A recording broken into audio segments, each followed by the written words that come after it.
NU didirikan dengan dipersiapkan untuk mampu mengatasi dan mengantisipasi dan mengatasi krisis, baik itu nasional maupun global.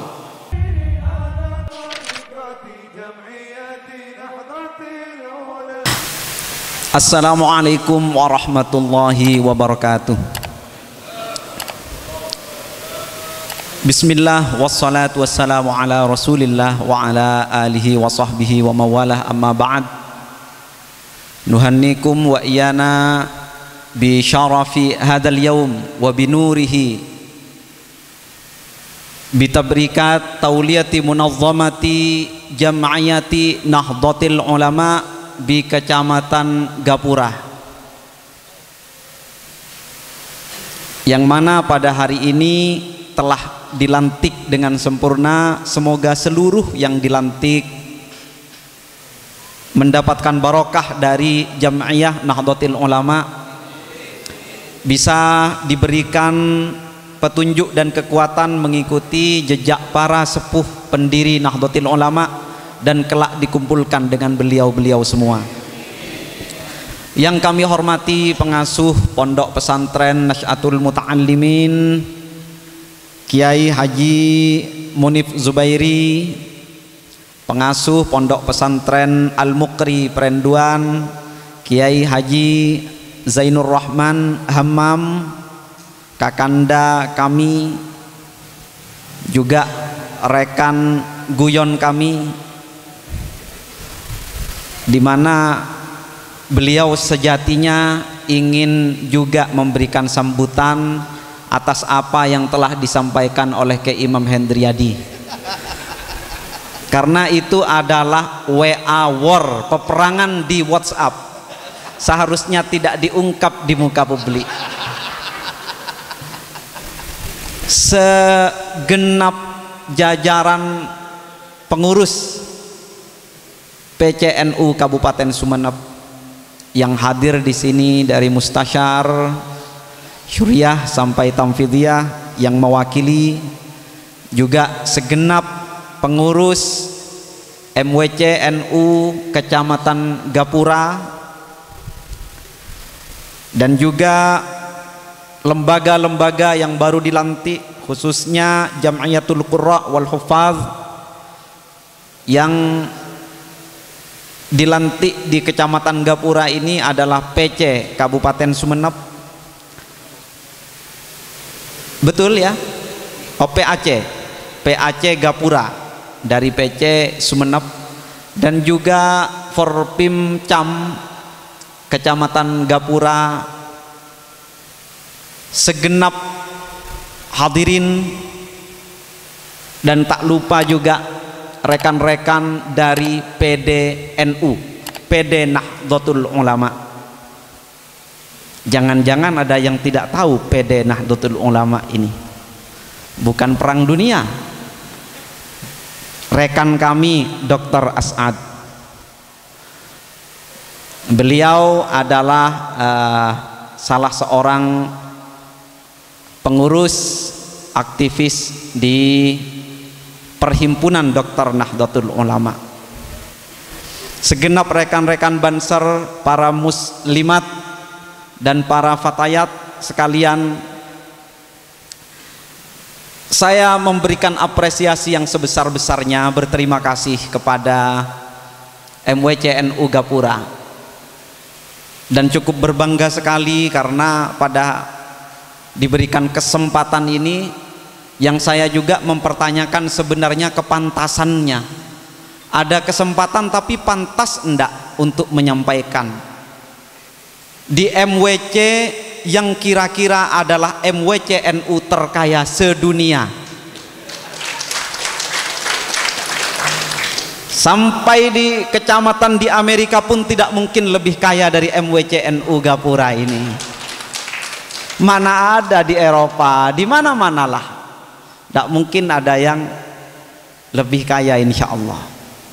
Jadi saya mengukur kepantasan saya ini, tetapi karena diberikan kesempatan ini maka kepantasan menjadi kurang aktual. Saya hanya bisa untuk meminta izin menyampaikan pokok-pokok pikiran yang jika kira-kira itu pantas, tentu itu datangnya dari wasilah guru-guru kami. Jika tidak pantas, mohon kiranya sudi untuk memberikan masukan-masukan.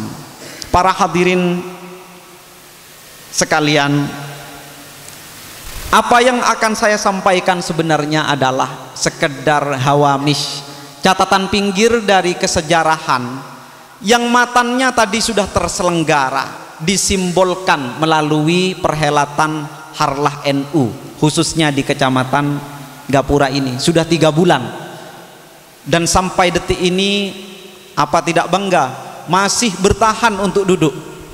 3 bulan melakukan acara, sampai sekarang masih bertahan. Maka yang akan saya sampaikan tidak lain tidak bukan tentunya hanyalah catatan-catatan pinggir, bahwa para hadirin sekalian, NU didirikan dengan dipersiapkan untuk mampu mengatasi dan mengantisipasi dan mengatasi krisis, baik itu nasional maupun global. Hadirnya NU itu memang di tengah masalah dan dilahirkan dengan orientasi untuk bisa menyelesaikan masalah nasional dan global. Istilah sederhananya saat itu adalah adanya krisis pasca Perang Dunia Pertama, al-azmah. Maka sebentar lagi setelah azmah yang pertama ini, maka muncullah yang kita sebut dengan Nahdhah al-Ula, an-Nahdhah al-Ula, kebangkitan yang pertama, yang insya Allah di dalam beberapa tahun yang dekat ini kita akan menyambut gelombang yang kedua dari an-Nahdhah ats-tsaniyah bi jam'iyatina Nahdlatul Ulama, di dalam konteks nasional maupun global. Pada fase pertama krisis ini, azmah ini, saya mengistilahkannya dengan azmatut takhtid, atau istilahnya krisis metodologi, krisis desain, krisis konsep. Dunia tunggang langgang dan kacau balau saat itu. Ada 3 ciri dari krisis ini. Maka mari kita sama-sama melongok kira-kira tahun itu, sebelum ada Android dan sebelum ada website, sebelum ada Twitter dan Instagram. Pada awal tahun 1900-an, kita bayangkan ada setidaknya 3 azmah, ada setidaknya 3 krisis. Yang pertama, menggejalanya azmah al-huwiyah, krisis identitas. Ini barangkali bisa disimbolkan dengan saat itu pasca runtuhnya, pasca Perang Dunia ini, imperium-imperium di dunia ini bertumbangan. Perang Dunia pertama itu 1918, kira-kira beberapa saat, 8 tahun atau kira-kira sekian tahun dari lahirnya Nahdlatul Ulama. Perang dunia usai, imperium-imperium penguasa dunia ini ikut runtuh. Prancis dengan jajahannya semua runtuh di Eropa. Termasuk juga yang akhirnya runtuh adalah Turki Utsmani, Khilafah Utsmaniyah. Kondisi umat Islam menjadi semakin carut marut. NU menyiapkan ini. NU akan masuk di fase ini dan menyelesaikan permasalahan zamannya, yang itu menyangkut permasalahan bukan hanya nasional, global. Ciri-ciri krisis identitas ini setelah pasca Perang Dunia ini, negara-negara ini, negara-negara bangsa yang belum lahir ini menjadi berjamuran muncul. Artinya bangkitnya nasionalisme. Jadi pasca perang dunia pertama ini, orang yang bingung semuanya, maka yang mengemuka adalah berdirinya negara-negara bangsa ini. NU menyiapkan itu semua dengan rapi dan berhasil mengambil peran kesejarahan di sana. Sudah tidak ada Utsmaniyah. Akan berkiblat kemana lagi kira-kira? Khususnya umat Islam. Yang kedua yang menggejala juga di saat itu adalah dengan runtuhnya Turki Utsmani, maraknya juga gerakan-gerakan yang kalau bisa disebut ya apa namanya, gerakan-gerakan kontra nasionalis itu sudah muncul juga, ingin memecah belah. Nah, ini bisa kita lihat juga di dalam bentuk krisis lainnya. Di samping krisis identitas, tidak menemukan bentuknya, umat Islam ini seperti apa bentuknya, belum menemukan bentuknya. Mau berorganisasi seperti apa, belum ada Indonesia. Kita dijajah oleh Belanda, Belanda kacau balau, ditekan oleh sekutu, ditekan oleh Inggris, yang Inggrisnya sedang kacau balau juga. Nah, di tengah krisis ini kita memiliki krisis lainnya. Kalau saya menyebutnya itu azmatul ma'arif, krisis epistemologi, krisis saintifik, krisis ilmiah, krisis keilmuan dan sains. Saat itu kita tidak bisa berkontestasi dan berkompetisi dengan bangsa-bangsa lain di dunia. Nah, perang dunia ini para hadirin menunjukkan munculnya teknologi-teknologi baru yang belum pernah ada dan belum pernah bisa kita lampaui sebelumnya. Jadi saya mengistilahkannya dengan sederhana, faslut tanafus, gagalnya kita di dalam berkontestasi. Banyak ciri-cirinya. Rokakatul baro'at, kita kekurangan para ahli dan ekspertis saat itu, tidak mampu menghadapi keadaan ini. Melihat ada tank, ada pesawat, kita bersenjatakan bambu runcing. Ini mengerikan karena kenapa?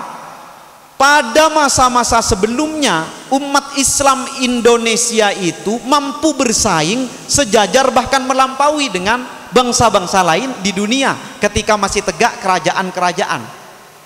Kita unggul. Bahkan di masa Wali Songo.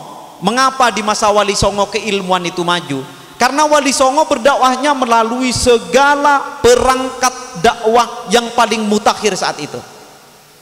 Pertanian, nah, kalau di sini sudah mengenal begitu apa namanya, begitu lekat dengan legenda kita tentang Sunan Katandur yang mengajarkan teknologi pertanian di Sumeneb, atau bahkan barangkali menggejala di tempat-tempat lainnya. Kita memiliki saat itu di masa Wali Songo, kita memiliki seluruh sumber daya. Sunan-sunan itu loh, mereka menjadi bagian dari royal system yang ada di Indonesia, menjadi pucuk-pucuk tokoh-tokoh penting di kerajaan-kerajaan. Kita memiliki segalanya, teknologi paling maju, teknologinya orang Madura yang namanya cetbang itu. Kalau meriam dari Portugis itu, meriamnya besar ya, tidak bisa dibelokkan, ngisinya dari depan, diisinya dari depan, lari dulu ditembak. Punya orang Madura enggak, sudah isian belakang kecil seperti basoka, isi belakang dor, lebih praktis. Makanya kalang kabut ketika Raden Patah menyerang ke Malaka di sana, itu kan pakai meriam-meriamnya teknologi dari bangsa Madura ini saat itu. Kalang kabut, tidak menang memang karena kenapa? Di Malaka. Tapi ketika dari Malaka Portugis masuk ke Jawa, habis, nggak ada sisanya. Sampai sekarang nggak pernah kita mendengar Portugis lagi kecuali Cristiano Ronaldo. Nggak ada lagi sudah. Sejak itu tahun 1500 diusir begitu. Karena kenapa? Coba-coba masuk ke Jakarta, coba ndak ke sana. Sudahlah, sudah menang dengan Raden Patah, diam saja di Malaka atau pergi langsung. Ini canggih sekali saat itu sudah. Teknologi kita punya semuanya, kebudayaan dan seni. Bayangkan kita punya seni gamelan tahun 1500, belum ada Amerika saat itu. 1500. Musik kita itu paling luhung. Ada Sunan Bonang, Sunan Derajat, wayang, ini bioskopnya itu ya. Yang kalau Anda sombong, Anda merasa punya Lailatul Ijtima tiap malam, di bioskop itu 400 orang, satu studio. Kalikan berapa studio satu bioskop, kalikan berapa ratus bioskop di seluruh Indonesia, kalikan berapa ratus malam, berapa puluh juta penonton. Anda merasa dengan Lailatul Ijtima setiap bulan, setiap ini nggak ada apa-apanya dibandingkan Marvel Avengers, ya kan? Dibandingkan The Dark Knight